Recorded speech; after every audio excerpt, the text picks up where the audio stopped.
Level 1. Junkyard Dreamer. You're 19, you just sold your family's only car for exactly 1 month's rent. And in 20 years, you'll flatten that same family's Ferrari in front of 40,000 screaming people. It's a 2007 Corolla with a driver's door that only opens from the inside, so you crawl out the passenger side to hand the keys to Marcus Sr., who owns the salvage lot. Before he crushes it, you pry the chrome Corolla badge off the trunk with a house key, the only piece you'll ever keep on purpose. He doesn't count the $400. His guys strip it for parts to sell aftermarket engine, transmission. The good axle then crush the shell while you stand there. It comes out a cube the size of a dishwasher. Everything you people own fits in a box now, he says. His son Marcus, your age, leaning on a truck his father bought him, looks at your shoes. You? Drive? He says. Nah, you get driven over. You walk home. 4 miles, past a fairground where monster trucks turn cars into cubes for a paying crowd. 6 weeks from now, a job you apply for by accident puts you behind the wheel of one of those trucks, and becoming a legend in it turns out to be the worst thing that ever happens to you. Level 2. Local Rookie. The only skill the crushed Corolla left you is a commercial license, earned at a long-haul job that folded 8 months ago and took your last steady paycheck with it. So when you see the post driver wanted, fairgrounds, cash same day, you assume it's hauling, bleachers, generators, porta-johns, something with a bill of lading. It's not. The show's driver quit that morning, and a sweating man named Roy Deckard needs a warm body with a Class A license by 2 o'clock. The monster truck is a rebuilt short bus chassis on tractor tires painted for Natural Light, which pulled its sponsorship in March, so the door just says Natural in 10-foot letters. The light already sanded off. The arena is a county fairground that floods when it rains. It rained. Have you ever driven anything big? Deckard asks. 18-wheelers. Close enough. Don't hit the funnel cake stand. Nobody teaches you anything.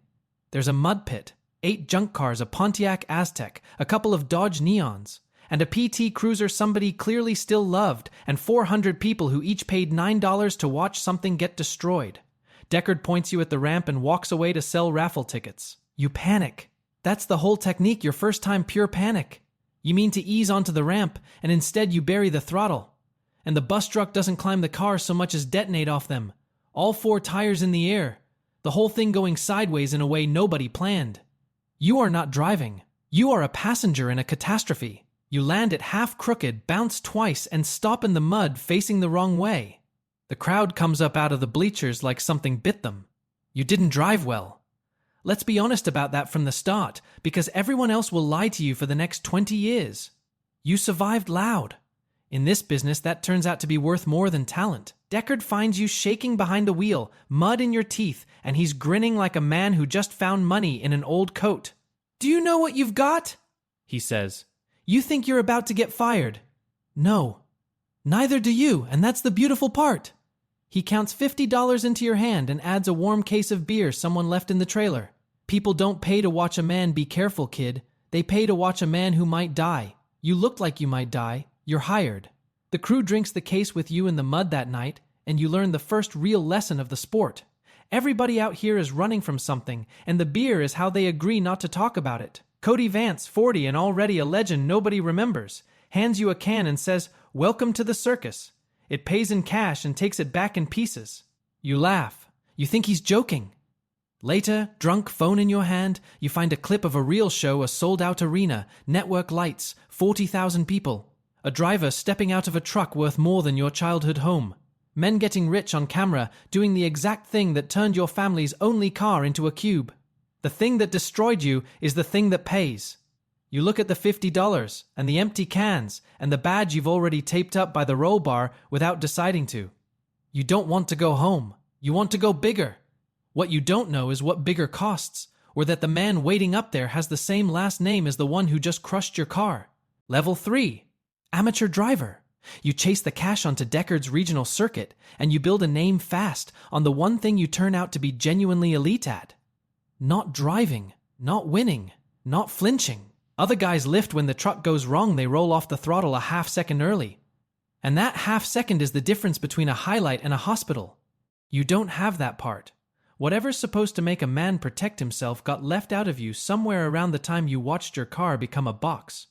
You crash spectacularly and walk away every single time, arms up, grinning through the blood, and the crowd names you before you've won a trophy. They love the guy who might die. You're happy to be him. You don't yet understand that you're not playing a character. Then the scrap air shows up. Marcus Jr. buys his way onto the circuit with his daddy's crusher money, the best truck money can build, a paint job that costs more than your rig, a PR guy who calls him the future of the sport to anyone holding a microphone. The junkyard war you left behind at 19 goes public and professional. The first time you race him head-to-head on live local access TV, you beat him with a move so stupid it shouldn't survive physics, a wheelie across the finish Deckard later frames on his office wall. Marcus climbs out of his flawless truck in an Affliction shirt and Oakley's he will not take off indoors at night and looks at your junk pile like it personally insulted him. He can't outdrive you, so he does the thing his family has always done. He outspends you. Inside a month he's bought the little sponsor off your door and the only decent fabrication shop in the county, so you're suddenly winning races in a truck you're holding together with junkyard welds and stubbornness. Every part you can't afford is a part he made sure you can't buy. You should be worried. You're too busy having the time of your life. Because the drinking is still fun here, this is the good part, the part before the bill. You're the life of every pit party, the guy who buys the round and does the thing on the dare.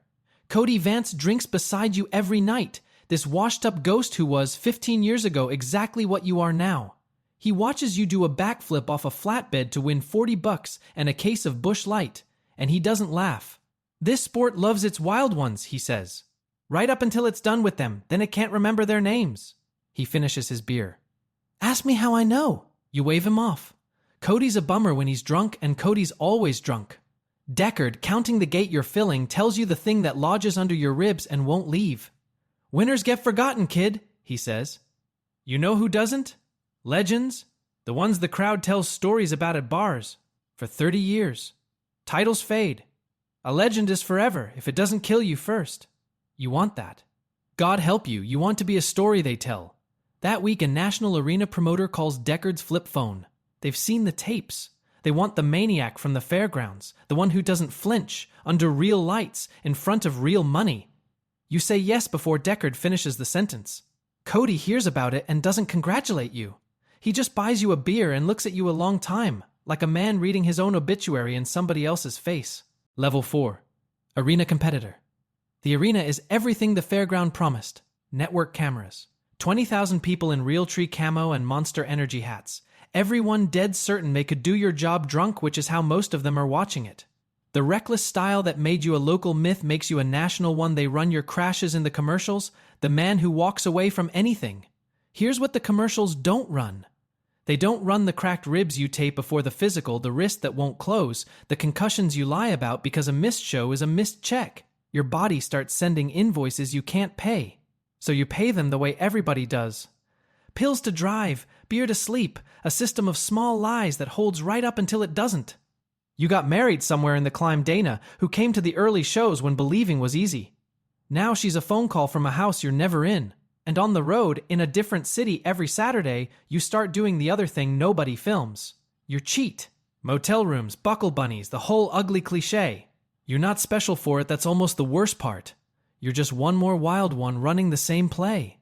The tour has a rhythm that would sound like a country song if it weren't so grim. Monday you're a god in one town. Thursday you're throwing up in a Cracker Barrel bathroom in another. Sunday you're doing it again 3 states over. Everybody's medicated. The trainer hands out ibuprofen like breath mints and studies his shoes when it's the stuff that isn't. You tell yourself the pills are for the pain, the beer's for the pills.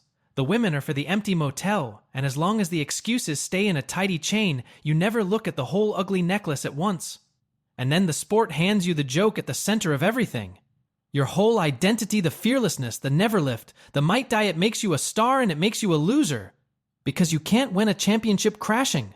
A title runs on points, and points run on finishing, and you don't finish. You detonate. You give them the run of the night, and then you give them the wreck, and the standings don't have a column for insane.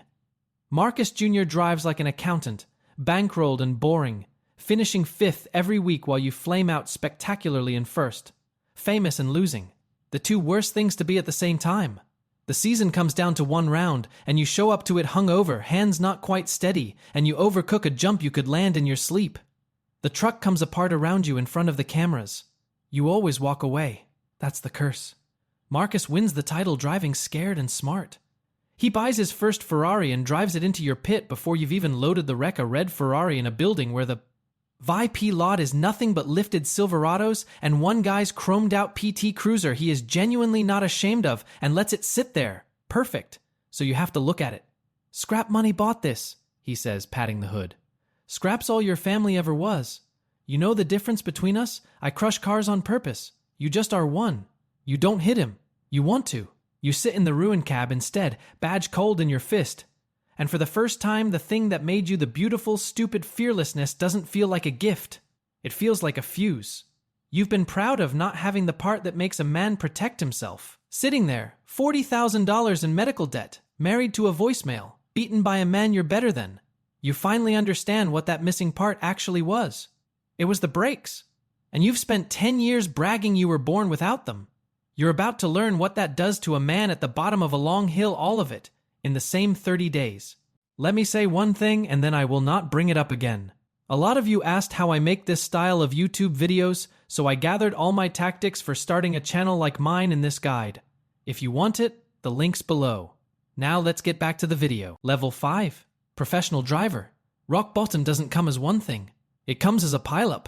Dana finds the texts. She doesn't scream, that's how you know it's over, she just packs a bag. Takes your 4-year-old daughter Ruby and tells you the saddest true sentence you've ever heard. She thinks you live at the arena. Let's not make her watch you die there. 3 weeks later, you blow a .19 into a roadside breathalyzer, the tow-rigged jackknife behind you. No one's hurt. Just a camera, a mugshot, and a headline that isn't about a junk for once. Then Cody Vance dies. Not in a show.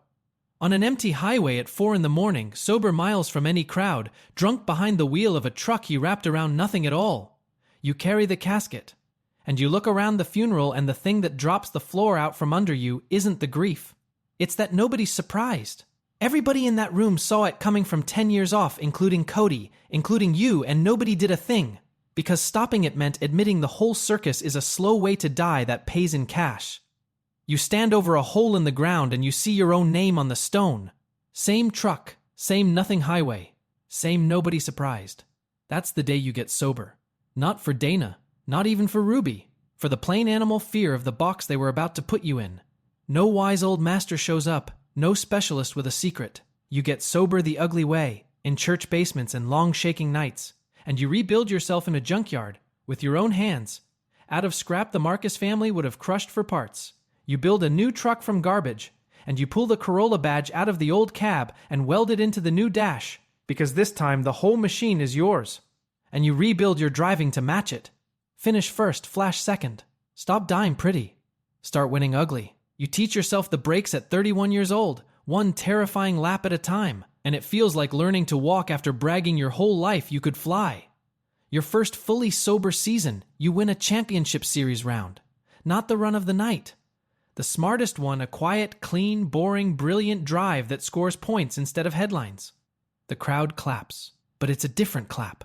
Politer, thinner. They came to see the man who might die, and you didn't die, and some small part of them is disappointed.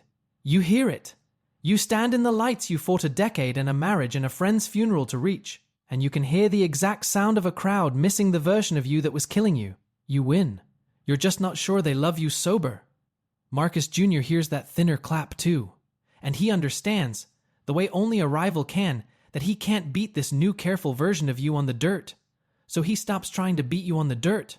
He goes home to the family business, the crusher, the scrap, the parts empire your whole world runs on, and he starts sharpening it into a knife with your name on it. You just don't feel the blade yet. Level 6. Team captain. Sober and winning, you become the thing you never planned to be. Respectable. You anchor a team. Real sponsors, a real paycheck, drivers who call you sir and mean it. On paper, you have finally arrived. Nobody warns you that arriving can feel like a funeral, because the maniac is gone. The guy who did the backflip for $40, the one the crowd came out of their seats for, you killed him to save your own life, and you grieve him anyway.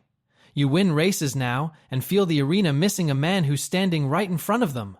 You did the right thing. The right thing is quiet and lonely, and doesn't sell as many t-shirts. You call Ruby on a schedule now, Tuesdays and Sundays at 7. "You're a better father than you've ever been and a stranger to your own kid," a polite voice she performs her week for. "Getting clean gave you your life back and handed you the bill. A good man in an empty room, and some nights the room is louder than any crowd." Which is exactly when Marcus makes his move. He can't outdrive you, so he does something colder than sabotage. He turns the family business into a chokehold. Marcus Salvage controls the region's scrap and used parts pipeline the plate, the tubing, the cheap steel a junkyard truck lives on, and quietly, he shuts the valve. Your parts guys stop returning calls. The prices triple overnight. The heir who got rich crushing cars sets out to price you out of the sport the exact way his father once priced your family out of a Corolla. It nearly works. The worst night, part-starved and hollow. You park outside a Circle K and sit there for 20 minutes with the engine running and every cell in your body voting yes. The want shaped exactly like a tall boy of natural light. You don't go in. You call your teammate instead. And the next day you win a race nobody will ever know was the hardest thing you've ever done. Not the jumps, not the fire. A parking lot, a running engine, and 20 minutes of not. Nobody hangs a banner for that, but those are the only ones that were ever really in doubt. And knowing it has to be enough, it's the only prize sobriety actually hands out. Then you get mean about it. In the good way. If Marcus controls the parts pipeline, you'll go underneath it. You start buying wrecks and scrap at auction under fake names. Hauling home other people's dead cars, half of them still wearing faded Marcus Salvage tags, and cutting them down for the steel. Body panels, plate, brackets, the raw metal you hand fabricate into a champion. You never look too hard at where any of it came from. You just need it to hold on Saturday. And the story gets out. The guy beating the richest man in the sport is doing it in a truck welded from the same scrap his family sells by the pound. They start calling it a legend. Not the winning the shape of it. The junkyard kid who can't be bought and can't be starved out. Deckard was right, all those years ago. Titles fade. This doesn't. The national title circuit calls. They want you in the championship hunt you, the folk hero built from wrecks, against Marcus Jr., the bot machine. When the standings post, there are two names tied at the very top. Yours. And the man who spent 20 years trying to prove a junkyard kid doesn't get to stand up there. One season left to settle it. And you can feel, the way you can feel a jump gone wrong before it's a sound, that he's going to burn the whole thing down before he lets you win it clean.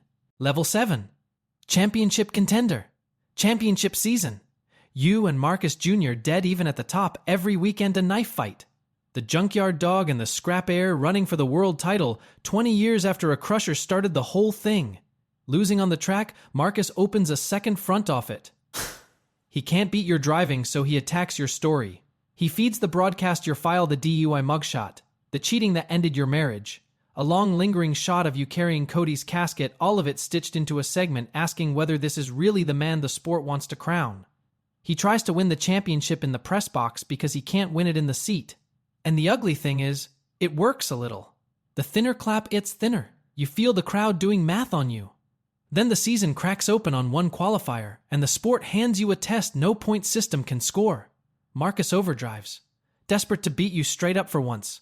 He reaches for something past his talent. You know the move, you invented the move, and he gets it wrong. His truck goes over hard and lands upside down and doesn't move, and then you see the thing every driver sees in nightmares. The orange lick of fuel finding heat under the hood. He's pinned. He's cooking.